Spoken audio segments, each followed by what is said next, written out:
muito bom receber todos vocês aqui conosco. Nós vamos iniciar mais um RH Live Meetings.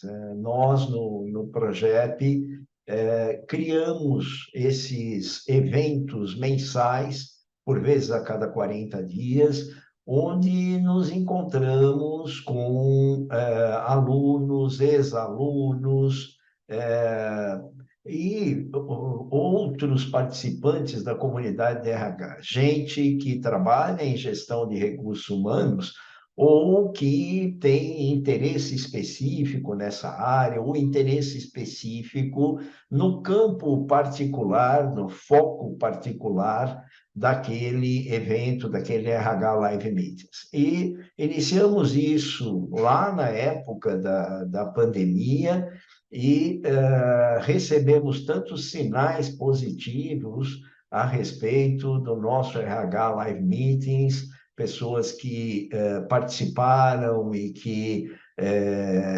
tiveram insights, que puderam discutir, debater com os nossos palestrantes, nossos especialistas, que nós resolvemos instituir isso como uma prática permanente do projeto. E na FIA continuamos, então, a oferecer essa oportunidade de reflexão, né? Estamos aqui cumprindo a missão da FIA, que é sempre tanto de produzir conhecimento, como de disseminar conhecimento no campo das organizações, da gestão nas organizações, como do projeto especificamente, que concentra dentro da FIA os cursos voltados para a área de gestão de pessoas, os cursos voltados para a área de gestão do comportamento humano nas organizações. No projeto, o nosso carro-chefe é o MBA de Recursos Humanos e o curso de especialização em gestão estratégica de RH, né? Mas temos várias outras iniciativas, tanto em termos de cursos, que são cursos de curta duração, focalizados em remuneração, o curso voltado especificamente para a formação de business partner, que vem sendo muito solicitado atualmente, né? E que são cursos que estão à disposição de todos aqueles que nos acompanham e interessados em se desenvolver e seguir carreira no campo da gestão de recursos humanos. Na área de pesquisa, nós coordenamos a pesquisa FACS, a pesquisa FIA Employee Experience, que é uma pesquisa que premia as 150 empresas mais admiradas pelas pessoas que nelas trabalham, e também que são empresas que adotam práticas de gestão de recursos humanos que podem ser consideradas exemplares. O ciclo 2023-2024 da FEX, ele já iniciou, e todos aqueles que querem inscrever a sua empresa, comparar a sua empresa com indicadores colhidos em mais de 500 empresas no Brasil, observar como as pessoas na organização, elas veem todas as dimensões da organização, enfim, qual é a percepção delas sobre a experiência que elas têm na organização. Eu convido a inscreverem suas organizações, que esse ciclo vai ser um ciclo muito interessante, e você, como profissional da RH, você terá um leque amplo de informações, de indicadores, seja sobre práticas, seja sobre a qualidade do ambiente organizacional na sua organização. Bom, nós estamos hoje com o Sérgio Margosian.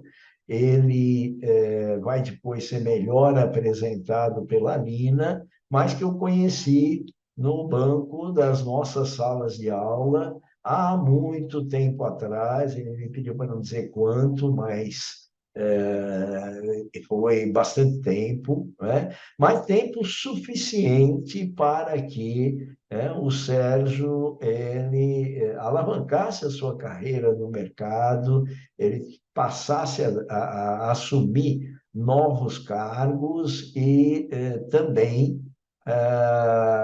criasse a sua própria iniciativa empreendedora na área de recursos humanos, que é o que eu estou entendendo aqui. É fundador de uma empresa de recrutamento de executivos, né?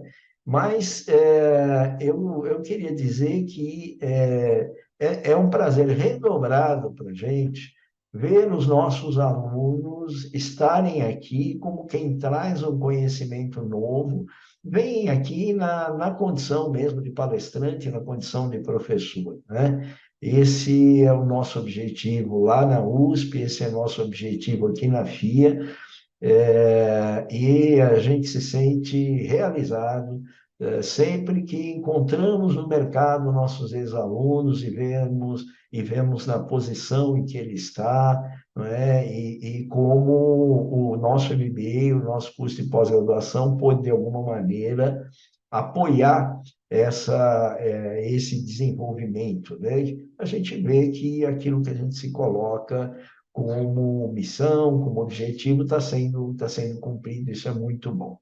Nós temos vários professores no nosso MBA hoje que são professores do curso do MBA, que saíram dos bancos do MBA, saíram dos bancos do curso de pós-graduação. E esses são os melhores hoje. O tema é o tema de talent management, de talent acquisition, um tema bastante importante, um tema que está em discussão hoje, o uso da tecnologia, como a tecnologia é utilizada, será que é possível usar essa tecnologia de uma forma humanizada? Não é, né? E nós temos como mediadora a Lina Nakata, que é nossa professora, é professora de outras instituições, que é doutora pela USP, teve uma trajetória lá na USP fantástica, sim, marcou muito, e até hoje ela continua frequentando a FEA, né, em outra condição, e que vai acompanhar os trabalhos, vai moderar, né? Vai coordenar os trabalhos. Então, peço aí a atenção de vocês, agradeço muito ao Sérgio, a Mafalda está com a gente também, a Mafalda é nossa professora assistente dos nossos cursos, e eu acredito que nós vamos ter aí alguns momentos bastante ricos com as palavras do Sérgio e os comentários da Nina e nossas intervenções e as perguntas de vocês. Um grande abraço e vamos em frente. Passando o bastão, professora Nina. Obrigada, professor. Pessoal, é um prazer estar com vocês. Estamos aqui, né, fazendo mais um RH Live Meeting. Esse tema de Talent Acquisition 4.0, estratégias para uma jornada de sucesso para empresa e candidato. Eu vou apresentar o Sérgio Margosian, que é o nosso palestrante especial aqui. É, ele é um profissional, né, com uma carreira consolidada no mercado de recrutamento, com foco em posições de top e middle management em diversos setores. Antes da atuação como headhunter, acumulou mais de uma década de experiência na área de recursos humanos em empresas multinacionais de vários segmentos. E nessa fase, ele desempenhou papéis importantes como Talent Advisor, Talent Management e Business Partner.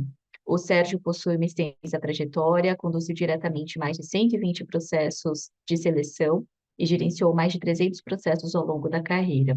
Também entrevistou pessoalmente mais de 3.000 profissionais, o que lhe proporcionou uma profunda compreensão do mercado de talentos e um valioso conjunto de habilidades para identificar e recrutar líderes. Ele é atualmente, né, fundador da Devos Executive Search e é um prazer estar aqui com você. Vou deixar aqui o espaço, a palavra e muito obrigada. Pessoal, para quem tiver perguntas, podem já ir colocando pelo chat, a gente vai organizar para que a gente consiga responder. Muito obrigada. Olá, pessoal, boa noite a todos. Quero agradecer pelo convite, professora Lina, professor André, Mafalda também.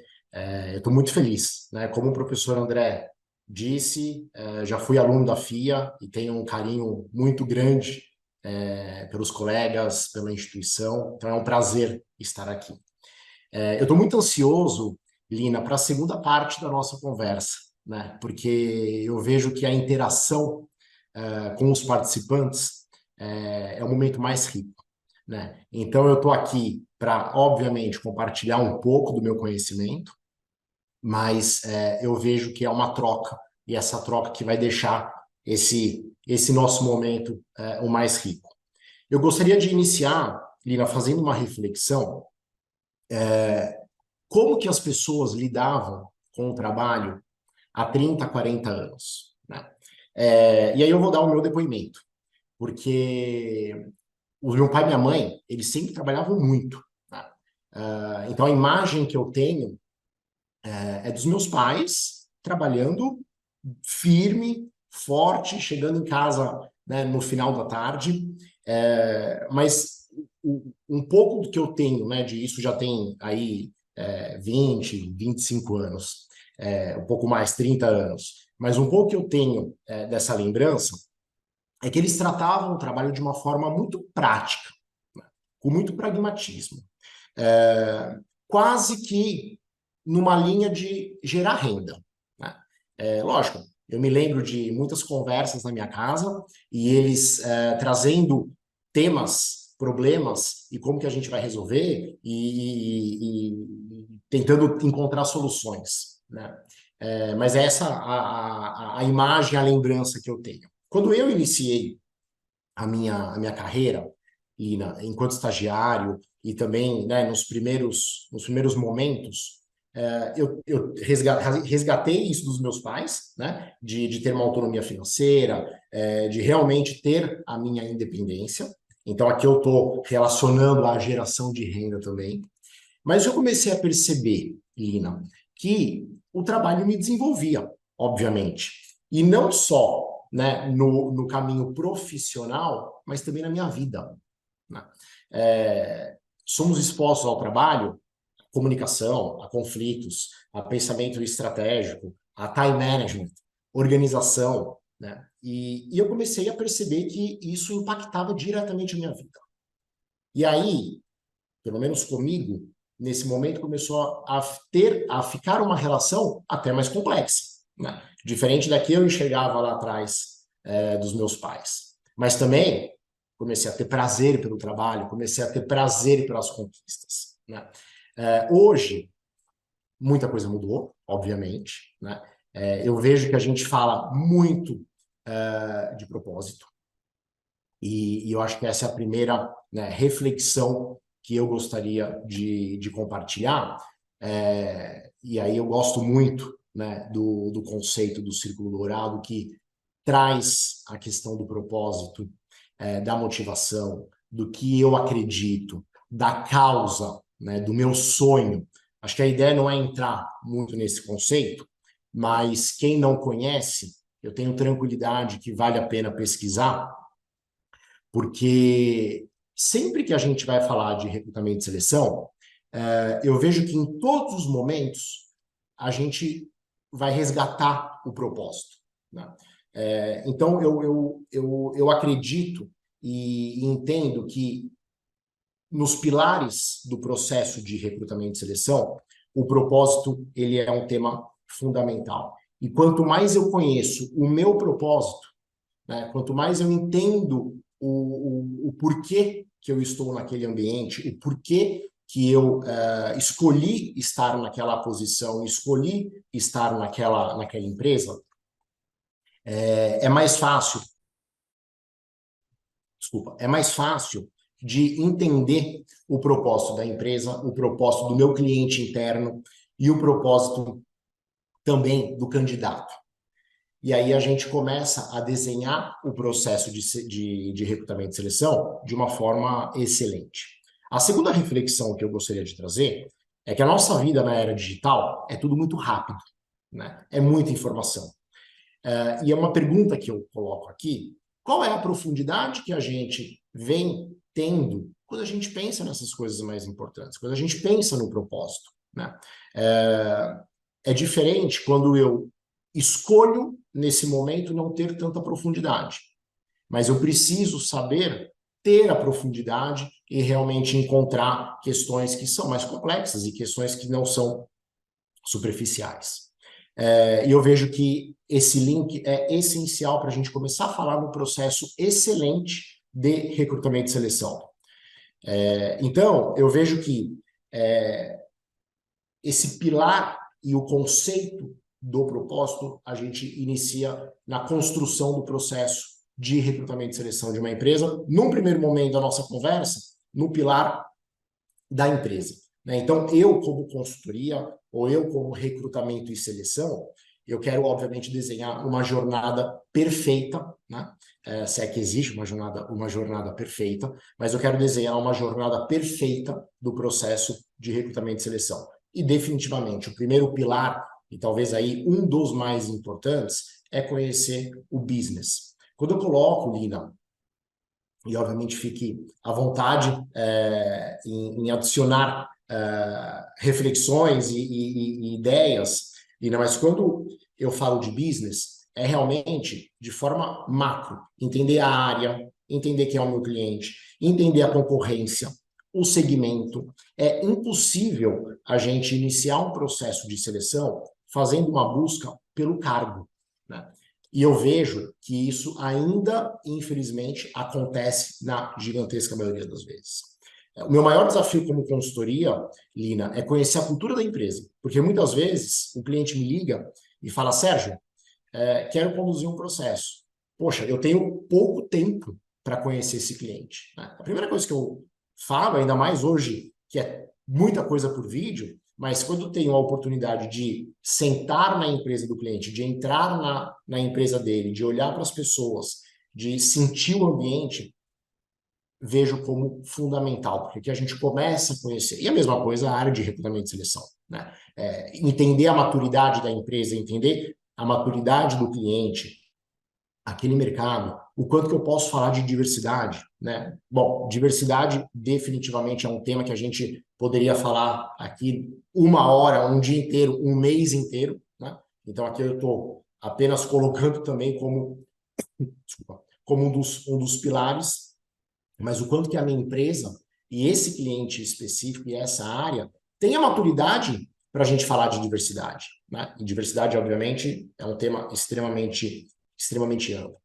Para aí sim a gente falar da posição, da descrição da vaga, né? Então, olha quantas coisas a gente tem e teve oportunidade de falar em poucos minutos, né, que são importantes antes de falar da descrição da posição. A descrição da posição, cada vez mais, e desde a minha época de pós com o professor André, com o professor Joel, a gente falava, né, de entrevista por competência, de desenvolvimento por competência, e ainda a gente vive no Brasil uma gigantesca maioria das empresas que não colocam isso como uma definição, né? Mas o mais importante, então, é sim entender as questões que são mais profundas para a gente falar de temas técnicos, né? E aí se eu vou para a publicação da posição, né? E aí, um tema extremamente importante também quem é o meu público-alvo? Definitivamente, conduzir um processo para uma área de TI, né, de tecnologia, é muito diferente do que conduzir uma posição para RH, é muito diferente do que conduzir uma posição para a área de engenharia, por exemplo. Então, quem é o meu público? Como que eu vou me comunicar com esse público?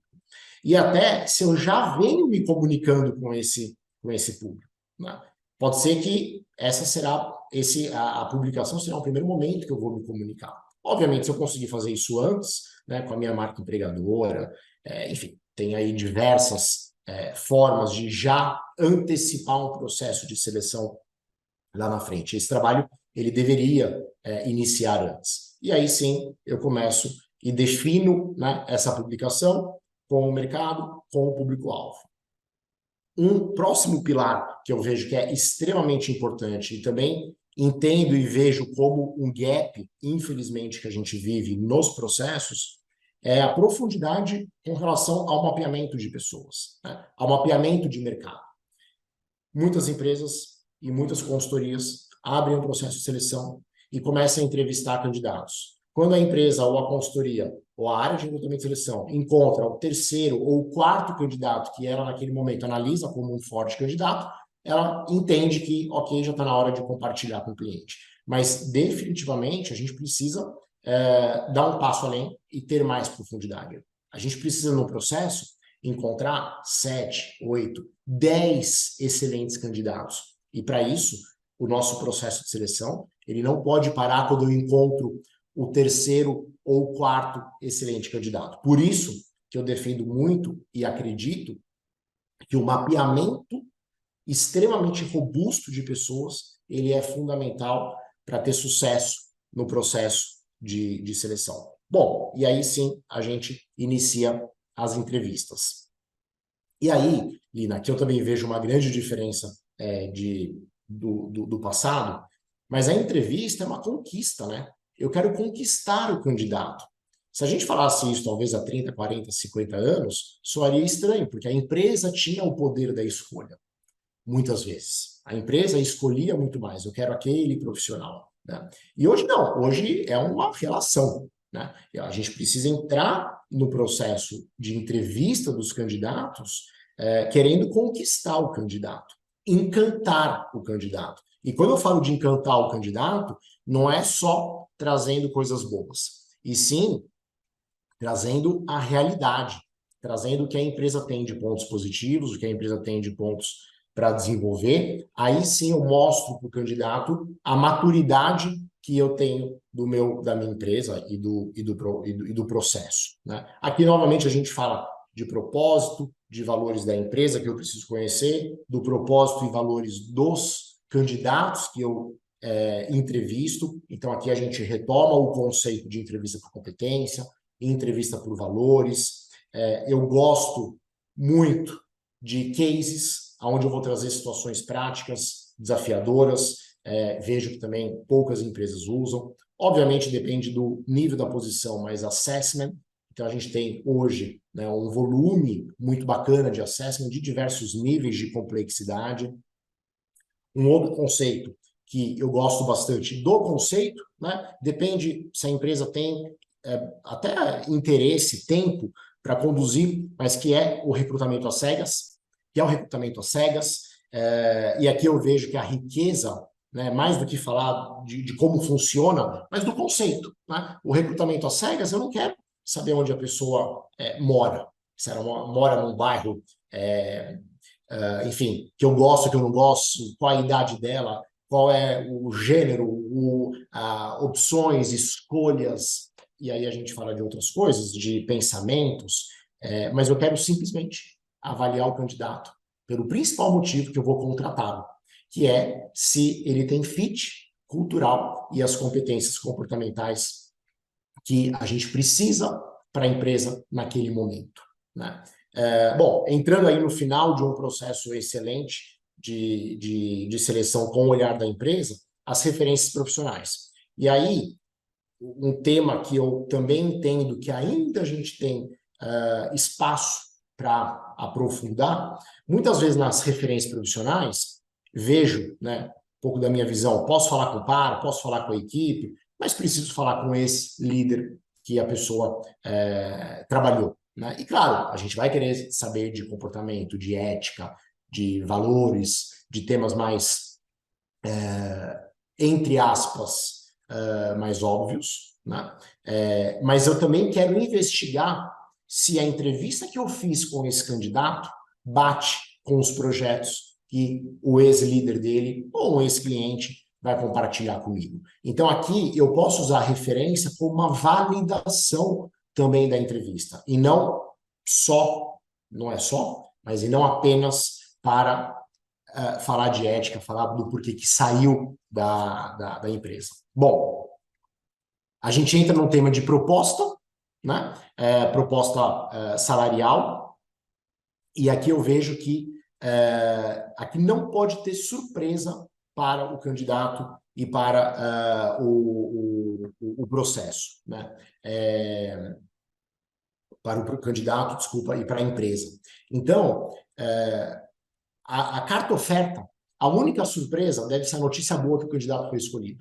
Mas ele também já deveria saber que ele está entre os finalistas. Mas não pode ter surpresa com relação a tema salarial, a local de trabalho, a benefícios. São temas que a gente consegue antecipar para a gente realmente trazer a notícia positiva para esse candidato. Aí que tem que ser a magia do processo. Esse ano, eu tive um candidato que eu fiz a proposta e eu perguntei para ele se ele aceitaria a proposta. E ele falou, Sérgio, você já me fez essa pergunta pelo menos umas 3 ou 4 vezes e é óbvio que eu aceito, né? Foi a brincadeira que ele fez, obviamente num momento muito descontraído e num momento de muita emoção, até porque é um momento de muita emoção, né? Quem lida com recrutamento e seleção mexe com a vida das pessoas, impacta a vida das pessoas, impacta a família, pai, mãe, filho, irmãos, impacta toda a empresa, toda a equipe. Então, é um momento realmente de muita emoção. E aí, sim, por fim, feedback para os candidatos que não passaram no processo. E se a gente abre redes sociais, talvez essa é uma das principais reclamações que os candidatos têm, que não receberam feedback do processo que participaram. Eu acho que um comentário adicional, né, eu não vejo no processo de seleção candidato bom ou ruim, ou até olhando com a visão do candidato, a empresa boa ou ruim.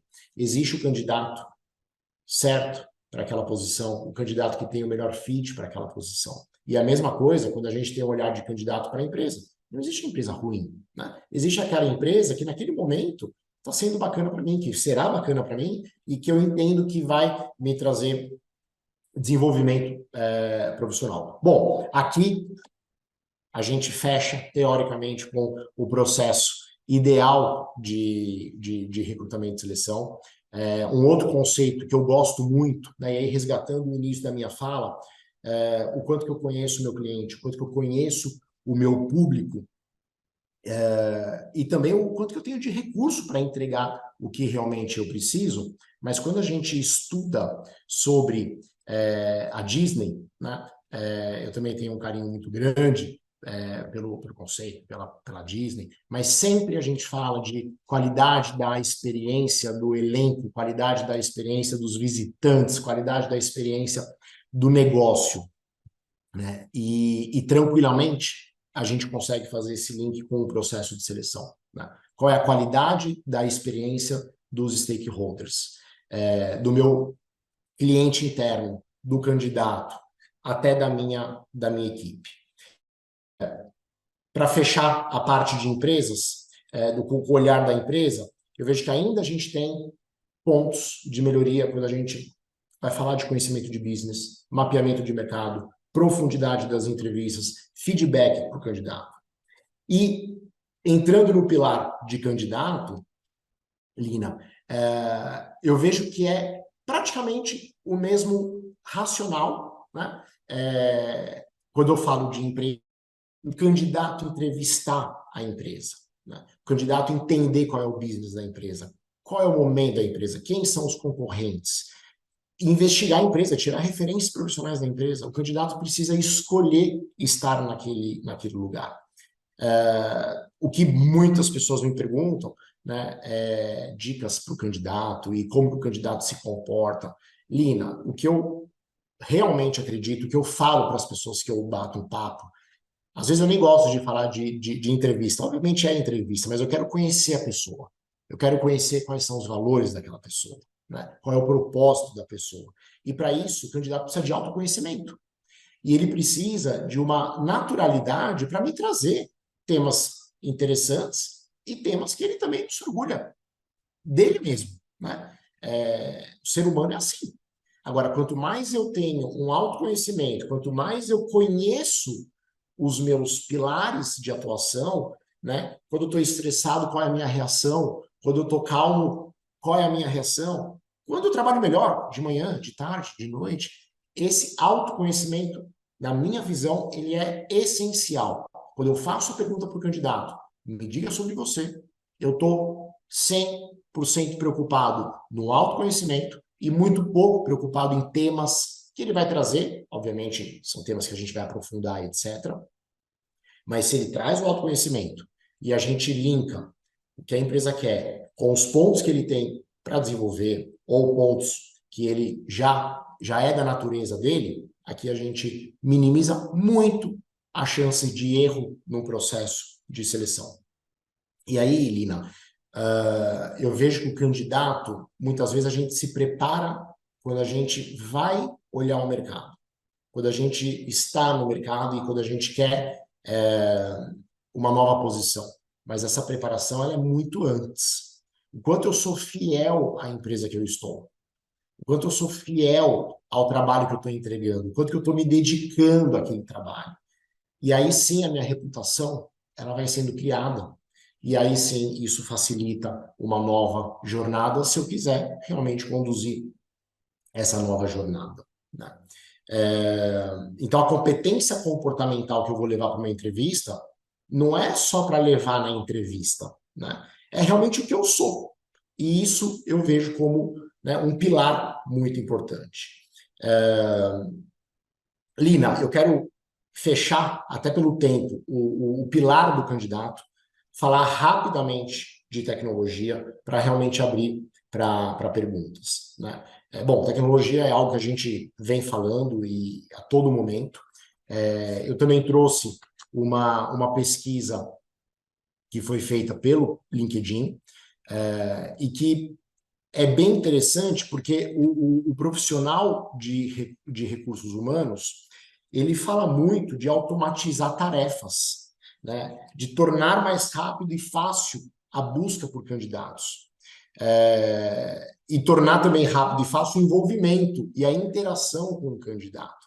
E eu vejo que o processo de recrutamento e seleção, quando a gente fala de tecnologia, obviamente, a vídeo facilita, existem várias ferramentas que a tecnologia vai facilitar.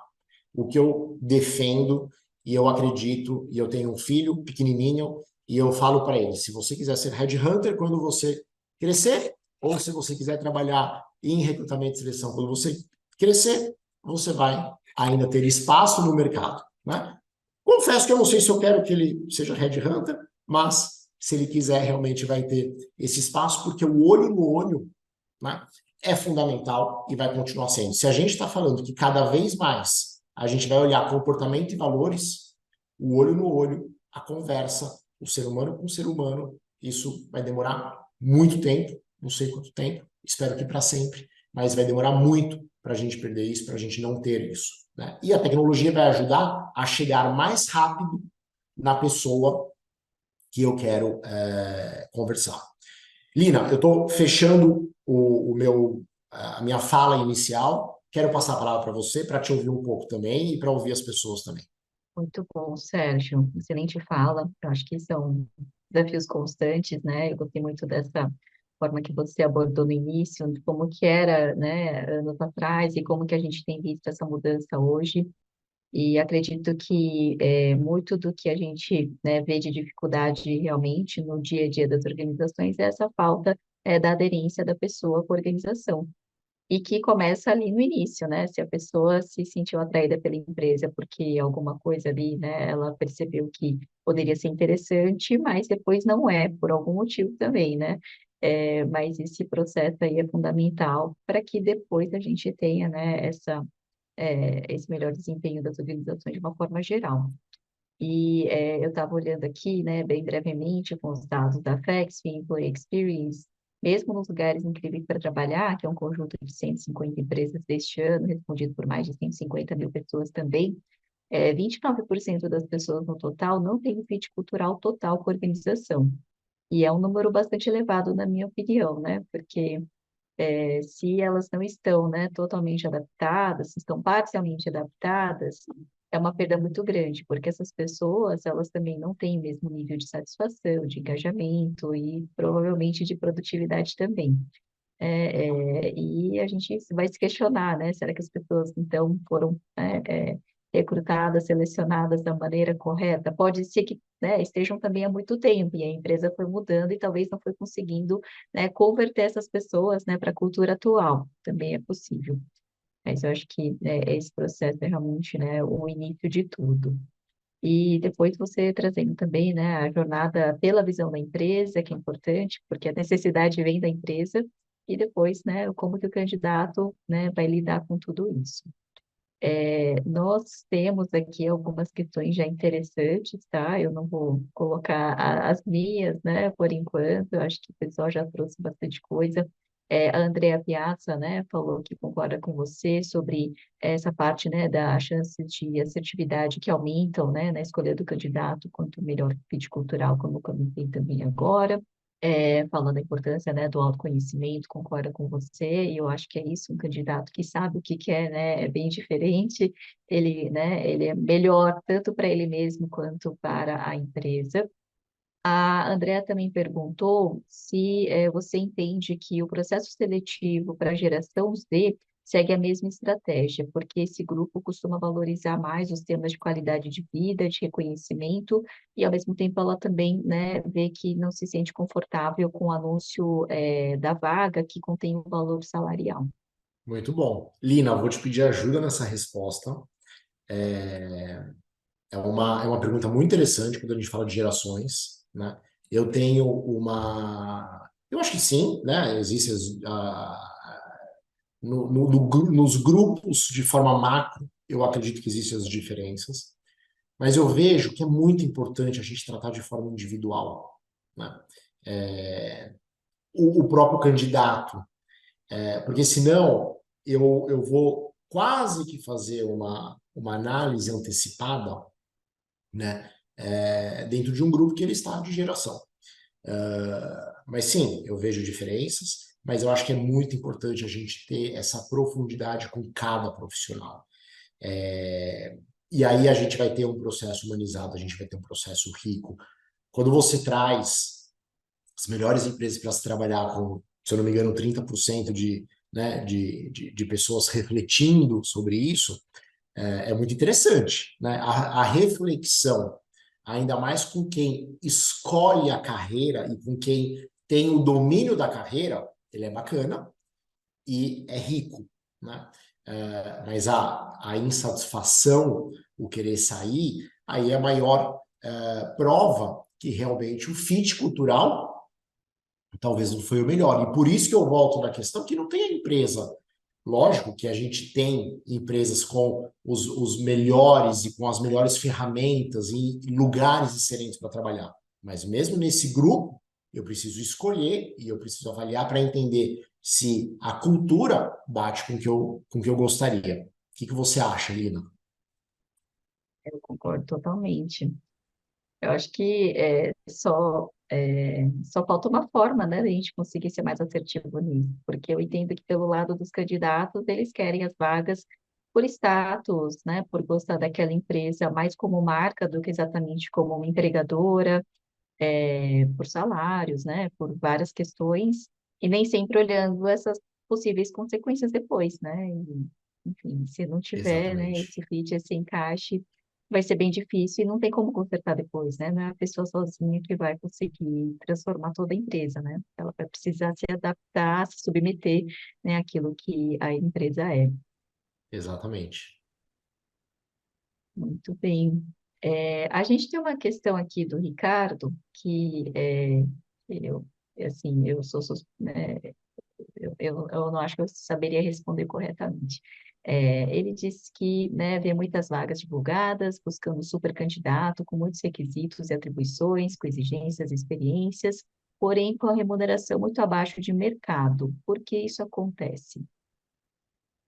Muito bom. Interessante.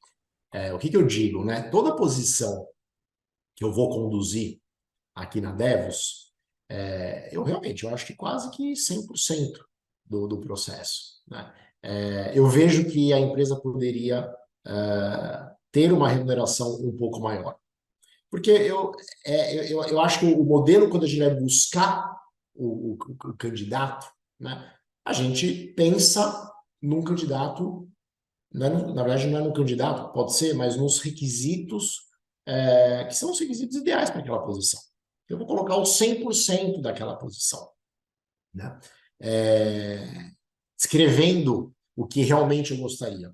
a gente sabe que ao decorrer do projeto, do processo, mapeando o mercado, entrevistando pessoas, etc., a gente vai ajustando e a gente vai chegar em 70%, em 80% daqueles requisitos comportamentais, requisito técnico, que a gente publicou no início.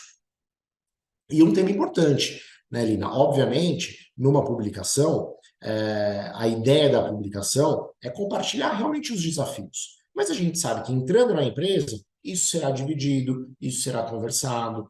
A competência de trabalho em equipe, ela pode ser solicitada para um analista, né? O analista, dentro de uma empresa, ele pode ter o desafio de trabalhar bem em equipe. E também um líder, né? Mas a complexidade pela senioridade é diferente, e o que a empresa espera daquele trabalho em equipe do analista versus do gerente, ou do diretor, ou do presidente, né?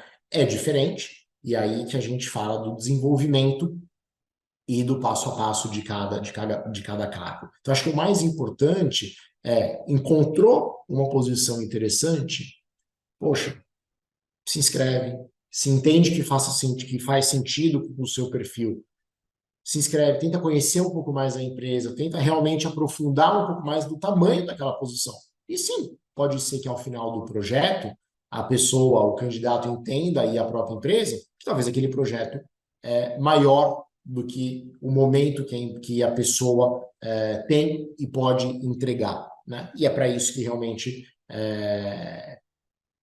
acontece o recrutamento e seleção, né? Para ter essa validação.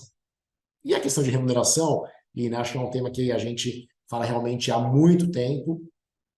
O ser humano, né, ele olha para frente, ele quer sempre o melhor para ele quer o crescimento, e isso é ótimo.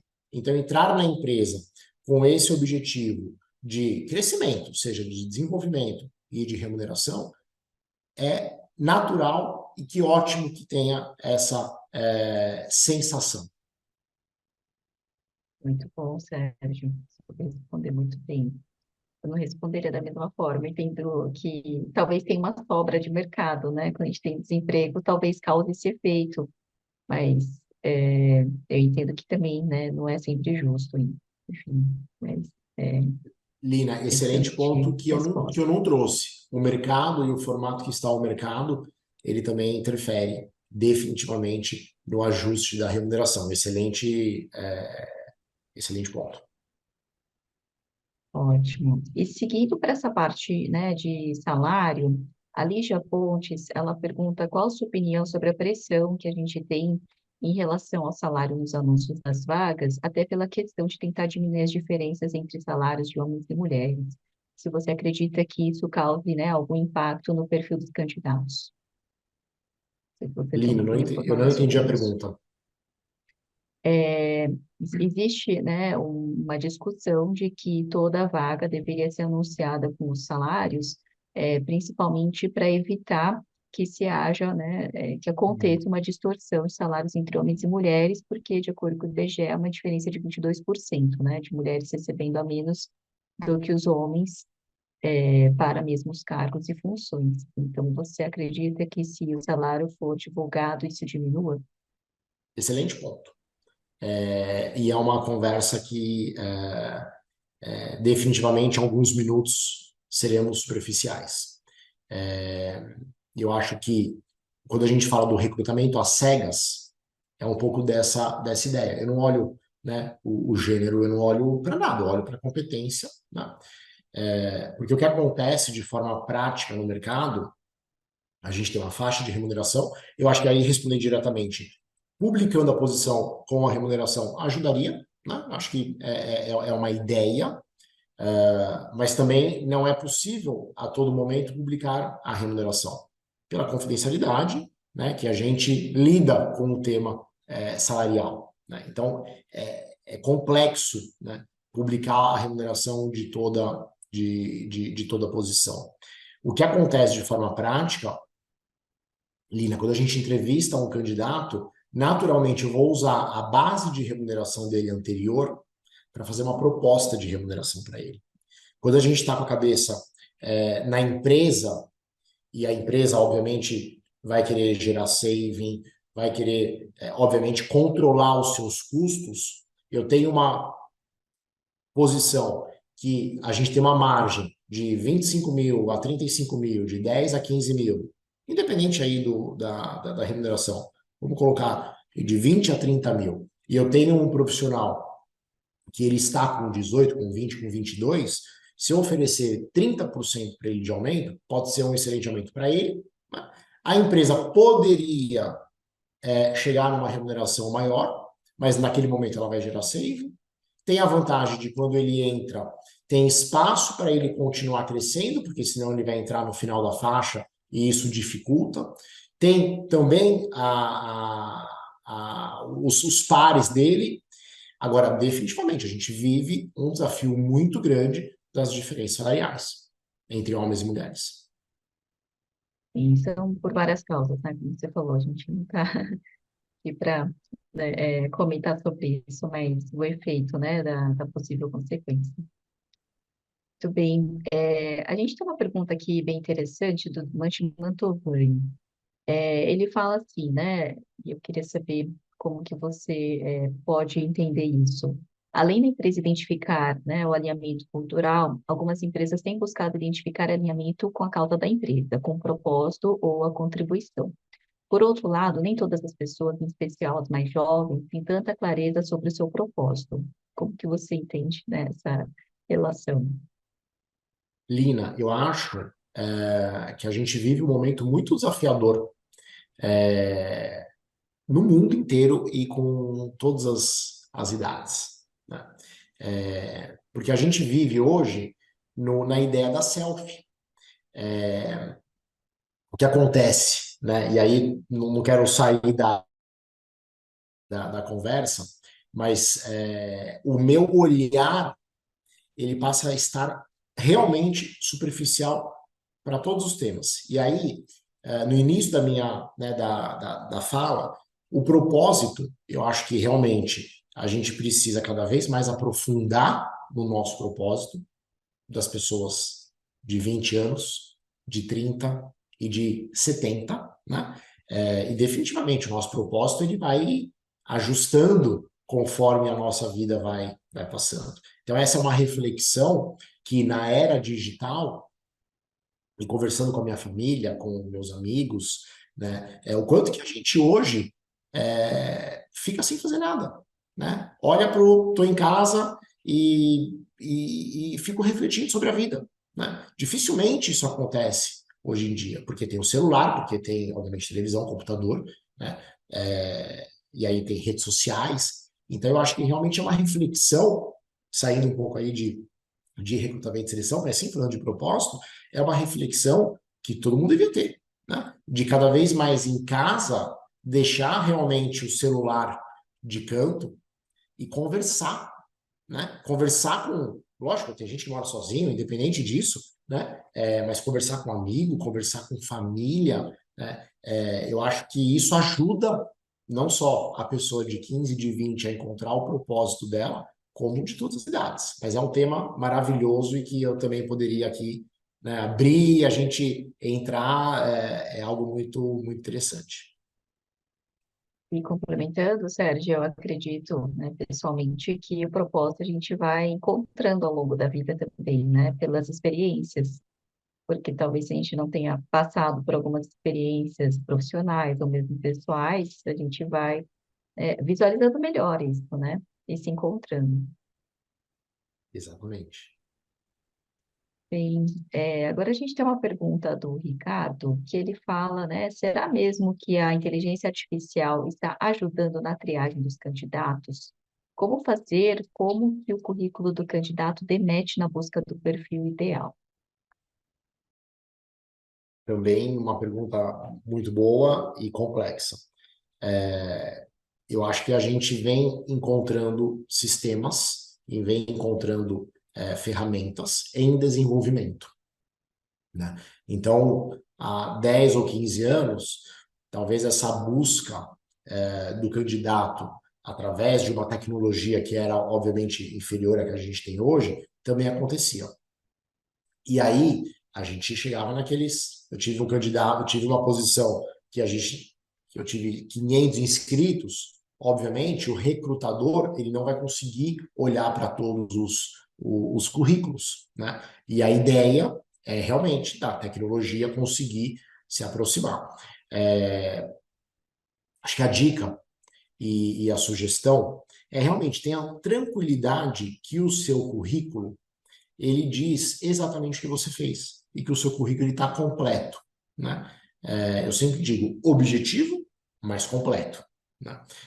Com os projetos, com palavras que numa busca talvez o recrutador vai te encontrar, né? Mas a ideia é que sim, é que a inteligência artificial, que toda a tecnologia facilite essa busca, né? Para a gente reduzir a análise humana de um currículo, mas obviamente quando eu tenho aquele volume, aquela quantidade de currículos, aí sim eu vou analisar um por um, e vou deixar a parte mais complexa, né, que é a entrevista, por competência, por valores, o olho no olho, aí sim que o ser humano deveria entrar com muita profundidade e colocar o tempo dele, investir o tempo dele nesse momento.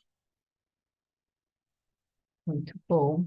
E não é fácil, né? Até porque a própria inteligência artificial, ela é formada por nós humanos, né? Então, ela vai ter os nossos viéses de alguma forma, né? Para o bem ou para o mal.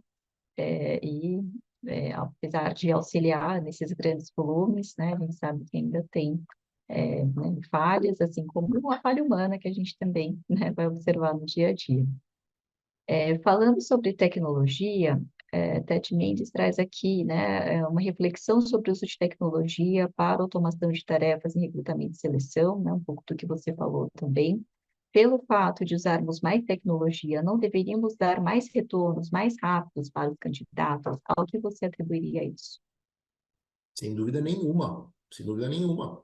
Esse é um tema que a gente não deveria precisar discutir e que a gente não deveria precisar conversar.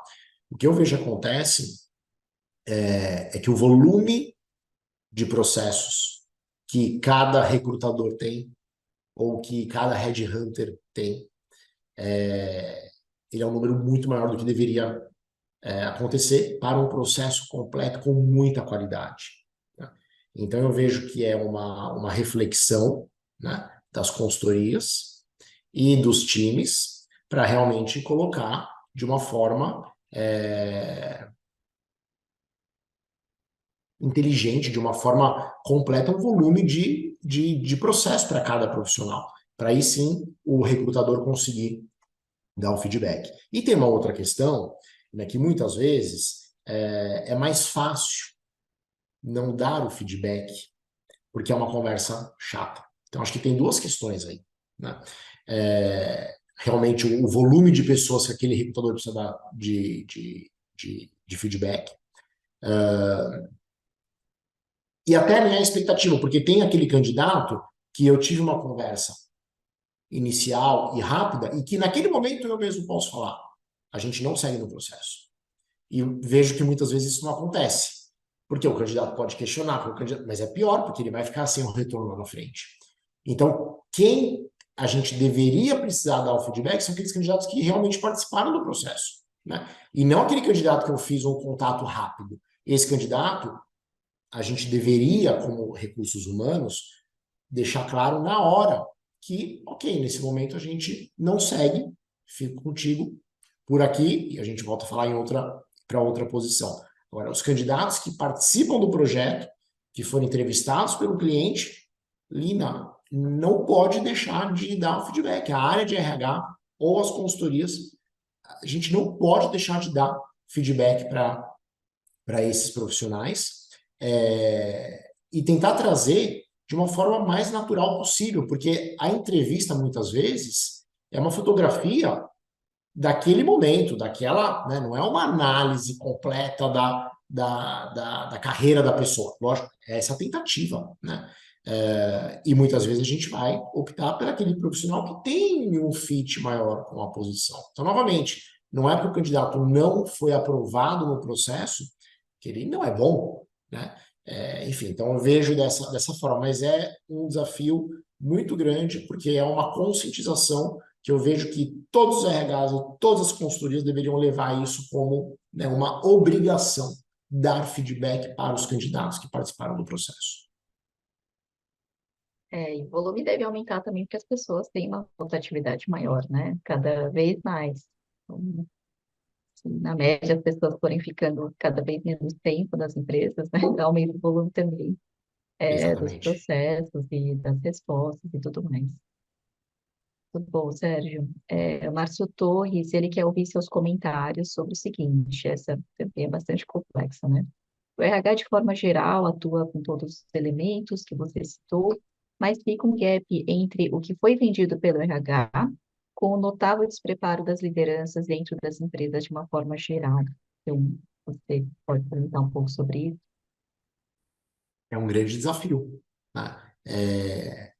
Quando eu trouxe em uma das minhas falas de eu quero encantar o candidato não pode ser apenas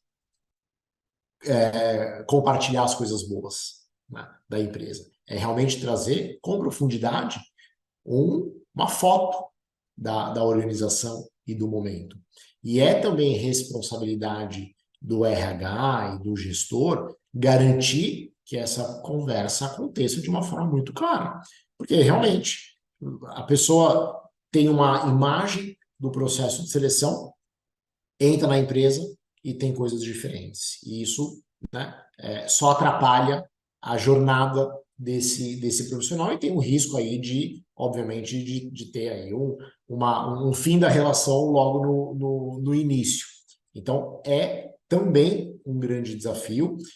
Vejo que é uma responsabilidade de todas as partes, né, do candidato de aprofundar, da consultoria ou do RH de também ajudar nesse meio de campo e do próprio líder, que não é simples, colocar realmente a foto da área dele como líder e assim por diante. Então, definitivamente, é um grande desafio. Bom, eu não sei se é muito comum, mas uma vez eu tive, né, um conhecido, ele disse que ele só aceitava, né, a proposta de uma empresa depois que ele pediu uma conversa com a futura equipe. Então, ele não aceitava ficar só com o gestor imediato, ele queria também bater um papo com todo mundo, com quem ele ia trabalhar, porque ele falava, isso vai ser meu dia a dia, né? Então, eu preciso conhecer, eu achei super interessante, né? Muito bacana, ele se preocupou em aprofundar, né, e ter uma visão realmente maior do que ele iria encontrar depois que ele aceitasse a proposta. Sim. A gente tem aqui a Meire Rodrigues, né? Ela pergunta quais conselhos você daria para os candidatos, né, para se destacarem nos processos seletivos, nas entrevistas, especialmente em cargos de liderança, uma vez que estão cada dia mais automatizados. Será que é melhor buscar uma assessoria em recolocação? Perfeito. O que eu vejo, Lina, Andréa perguntou, né? Andréa. Foi a Meire. Meire. Meire, desculpa. Eu acho que o autoconhecimento, ele é o principal pilar, né? E o candidato conseguir levar isso para o processo. Então, acho que essa é uma dica que realmente, né, a gente escuta muito falar sobre isso. Seja você mesmo, né? Porque é verdade. A gente precisa que o candidato seja ele mesmo, que ele tenha o autoconhecimento, porque se não for para ele passar no processo, ele não era para ser, né? Então, se ele passar realmente no processo, se ele for aprovado no processo, receber a oferta, a gente precisa ter certeza que realmente vai dar certo. Então, eu vejo que essa é né, uma dica, essa é uma sugestão, e é o que eu falo para as pessoas que eu converso. Eu não me recordo, Lina, da segunda parte da pergunta dela. Ela pergunta se você recomenda buscar alguma assessoria para isso, para recolocação. Perfeito. Lina, é complexo recomendar uma assessoria, porque né, cada profissional e cada candidato está no seu momento e tem as suas necessidades e tem o seu network. Então, depende de uma série de fatores para realmente afirmar que vale procurar uma ajuda de um profissional. Agora, o que sim eu acho que vale é procurar para pelo menos conhecer o que pode ser, o serviço que pode ser entregue, né?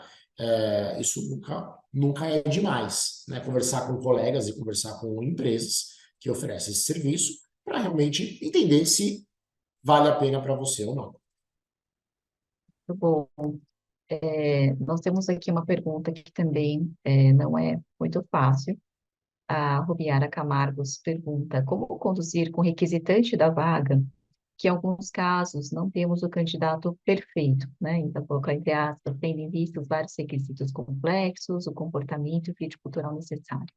Eu vejo que o mapeamento de mercado nesse momento, ele ajuda o gestor a realmente entender o que o mercado oferece, né? Então, esse mapeamento robusto e profundo, quando eu digo mapeamento, é realmente profissionais que a área de RH conversou e que bateu um papo e que entendeu o momento e entendeu temas comportamentais, talvez um primeiro momento de uma forma um pouco mais assertiva e também tecnicamente, mas eu vejo que o mapa de candidatos que o mercado oferece ajuda o gestor a tomar a decisão que ele realmente não vai encontrar, sempre existe, mas ele não vai encontrar exatamente aquele profissional que ele estava idealizando. E aí é uma conversa de como que a gente consegue flexibilizar alguns pontos dentro do que o mercado está oferecendo para a gente. Então eu vejo que o mapeamento de mercado é fundamental para facilitar a tomada de decisão da empresa. Para ser um cenário mais realista, né? Ótimo. A gente tem várias perguntas, eu tenho mais uma aqui. A Adriana Becker, ela fala que, de acordo com a OMS, o Brasil lidera o ranking mundial de ansiedade e sobre, né, a depressão também, em primeiro lugar na América Latina, segundo entre as Américas. Como que você considera esses aspectos relacionados à saúde mental dos candidatos e de que maneira esses elementos são integrados nas estratégias de aquisição de talentos? A Adriana Becker também tinha perguntado, se você puder falar, né, sobre quais são as tendências de tecnologia que têm sido adotadas para recrutamento e seleção. Perfeito. Com relação à ansiedade, eu acredito e vejo, e também é um tema que eu leio muito, mas definitivamente a gente vive num momento de um olhar, na minha visão, superficial muitas vezes, e que vai me deixar mais ansioso, porque às vezes eu não estou no lugar certo, porque às vezes eu não estou dentro da cultura que é a melhor cultura para pro meu jeito, né? Para os meus valores. E se eu não estou dentro da cultura que realmente seria a cultura ideal para mim, isso vai gerar consequências, né? Então, volto na questão de propósito e volto na questão de autoconhecimento para a gente liderar a nossa carreira, para a gente escolher a nossa carreira. Então, conduzir um trabalho excelente, criar a minha reputação no mercado, cada vez mais eu vou tendo a possibilidade de fazer escolhas, né? E se a escolha for não estar aonde eu estou, na empresa que eu estou, que eu tenha uma programação madura, profunda, do que eu vou fazer para encontrar um lugar onde eu seja feliz, né? E aí a gente reduz algumas consequências que ninguém quer ter. E com relação à tecnologia, eu volto principalmente nas tendências, mas na facilidade que a máquina, que o robô vai ter, principalmente falando de recrutamento e seleção, para encontrar aquele candidato ideal de uma forma, obviamente, mais rápida, mais inteligente e facilitando o processo como um todo. Muito bom. Obrigada, Sérgio. A Andrea Piazza, ela pergunta se você pode compartilhar um pouco sobre os canais que a Devos usa para o processo na busca de candidatos. Ela disse que ela mesma utiliza muito o LinkedIn, Indeed, os grupos de WhatsApp e para cargos mais técnicos, Senai e universidades. Ok, bacana essa pergunta. Bom, falando especificamente da Devos, né, a gente tem o nosso site que a gente recebe currículos, mas realmente a principal ferramenta é o LinkedIn. Infelizmente, a gente vive ainda num desafio muito grande para o candidato que olha no mercado, porque cada posição eu preciso me inscrever. E cada posição eu preciso colocar todos os meus dados e muitas vezes colocar o meu currículo, não de uma forma rápida, mas o meu currículo em cada caixinha, e isso deixa a busca mais chata e mais complexa, né? Mas a nossa principal fonte, a nossa principal comunicação, obviamente a gente usa o nosso network, né? Meu e das pessoas que trabalham na Devos, mas o LinkedIn é a principal ferramenta que a gente usa. A segunda pergunta, desculpa, Lina. Então, era sobre os canais mesmo, e para cargos técnicos também. Para cargo técnico, eu vou ficar devendo essa resposta, porque como o nosso foco acaba sendo middle e top management, então eu vou ficar devendo essa resposta do cargo técnico. Sim. A Adriana tinha perguntado sobre as tendências de tecnologia. Não sei se você pode comentar um pouco, se você consegue já trazer um pouco das práticas das empresas, ferramentas. Lina, hoje eu vejo, quando a gente fala não só do que vem acontecendo, mas também de futuro, a comunicação com o candidato de uma forma mais eficiente. Eu vejo que a tendência de tecnologia, ela estará na comunicação, né? Obviamente, como eu encontro o candidato de uma forma mais rápida e mais assertiva, mas principalmente na comunicação com esse profissional. A minha questão é a comunicação com o profissional, que eu tive uma interação maior, na minha visão, e pensando em posições de média e alta liderança, ela vai continuar sendo, e eu vejo que aí é muito importante, né, continuar sendo do headhunter e da área de RH diretamente com o candidato. Isso é muito importante, porque também vai chegar no momento que eu não quero falar com o robô, eu quero realmente ter o ser humano para ter um mínimo de troca. Mas a tendência, na minha visão, é principalmente na comunicação, na busca, na comunicação e, em alguns casos, na avaliação dos candidatos. Muito bem. Fazer a jornada acontecer, né, da melhor forma, como você comentou, né? Senão a gente não consegue, né, ter essa eficácia no processo. Perfeito. E aí você foi no ponto, né? Mas a jornada completa, né? Usando a tecnologia para me ajudar a ter um processo excelente. Tem, nós aqui com as perguntas, né, fomos navegando, foram muitas, agradeço todo mundo por ter participado, por ter, né, feito aqui vários comentários, várias, né, questões. Gostaria de saber se o professor André gostaria de trazer aqui também algum comentário, pergunta. Não, não, Lina, só dizer que realmente eu aprendi aqui um pouquinho mais a respeito desse campo de talent acquisition, de recrutamento e seleção.